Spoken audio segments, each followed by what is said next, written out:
Cinema ரகசியம் நேயர்களுக்கு வணக்கம். தமிழ் சினிமாவில் கண்ணதாசனுக்கு போட்டியாக சினிமாவில் பாடல் எழுத வந்து பின்னாளில் அவரின் நெருங்கிய நண்பராக மாறிய கவிஞர் வாலி தமிழ் சினிமாவில் 5 தலைமுறை நடிகர்களுக்கு பாடல் எழுதி சாதனை படைத்துள்ளார். குறிப்பாக எம்ஜிஆருக்கு இவர் எழுதிய பாடல்கள் இன்றைக்கும் அவரது பிறந்த நாள் மற்றும் நினைவு நாட்களில் ஒளிபரப்பாகி வருகிறது. தனது பாடல்கள் மூலம் முத்திரை பதித்த வாலி தனது சினிமா அனுபவம் குறித்து ஒரு பேட்டியில் கூறியுள்ளார். இது குறித்து பழைய நேர்காணல் ஒன்றில் பேசிய வாலி, பட்டுக்கோட்டையார் பாட்டு பயங்கர ஹிட்டாக இருக்கிறது. மாலையிட்ட மங்கை படத்திற்கு பிறகு கண்ணதாசன் பாடும் அதற்கு மேலே பிச்சு உதறுகிறது. 1958 மாலையிட்ட மங்கை வந்தது. இவர்களுக்கு நடுவில் நாம் எழுதி என்னத்த ஜெயிக்க முடியும் என்று சொல்லி ரொம்ப பேர் மிரண்டு போய் விலகி போயிட்டாங்க. நான் என்ன தைரியத்தில் வந்தேன் என்றால், அவர்களுக்கு தெரிந்ததை அவர்கள் எழுதுகிறார்கள், எனக்கு தெரிந்ததை நான் எழுதுகிறேன் என்ற இந்த எண்ணத்தை நான் வளர்த்து கொண்டேன்.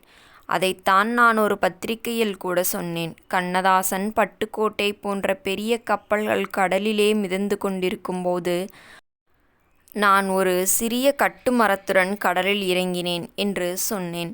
நம்மாலும் முடியும் என்கிற தன்னம்பிக்கை ஒரு மனிதனுக்கு வேண்டும். சினிமா பாட்டை விட்டுவிடுங்கள். ஒரு மெக்கானிக் வேலை போன்ற எந்த வேலைக்கு போனாலும் இது நம்மால் முடியும், நாம் செய்யலாம் என்கிற தன்னம்பிக்கையும் அதோடு கொஞ்சம் ஞானமும் இருந்தால் அந்த தன்னம்பிக்கை உங்களை மேலே இழுத்து கொண்டு போய் உயர்த்திவிடும். எடுத்த உடனேயே பயந்து இதெல்லாம் நம்மால் எங்கே நடக்கப் போகிறது, நம்மால் முடியாது என்று பின்வாங்கி போனவர்கள் பலரை பற்றி நான் கேள்விப்பட்டிருக்கிறேன். அதுதான் காரணமாக இருக்கலாம். எனக்கு தெரிந்து நடிக்க வந்தவர்கள் கூட சிவாஜிக்கு முன்னாடியெல்லாம் நாம் நடித்து எந்த காலத்தில் முன்னுக்கு வருவது என்று மிரண்டு போனவர்களும் உண்டு. இதில் முக்கிய உதாரணமாக பாரதி ராஜாவை சொல்லலாம். தன்னம்பிக்கை வேண்டும், ஆனால் இந்த தொழிலில் நாம் ஈடுபட்டு பெருசாக பிரகாசிக்க முடியாது என்ற ஒரு எண்ணம் இருக்குமானால் கண்டிப்பாக நீங்கள் அந்த தொழிலை விட்டுவிட்டு நாம் செய்கின்ற வேளையில் எதில் நாம் முழு ஈடுபாடோடு இறங்க முடியுமோ அதில்தான் இறங்க வேண்டும் என்று வாலி கூறியுள்ளார்.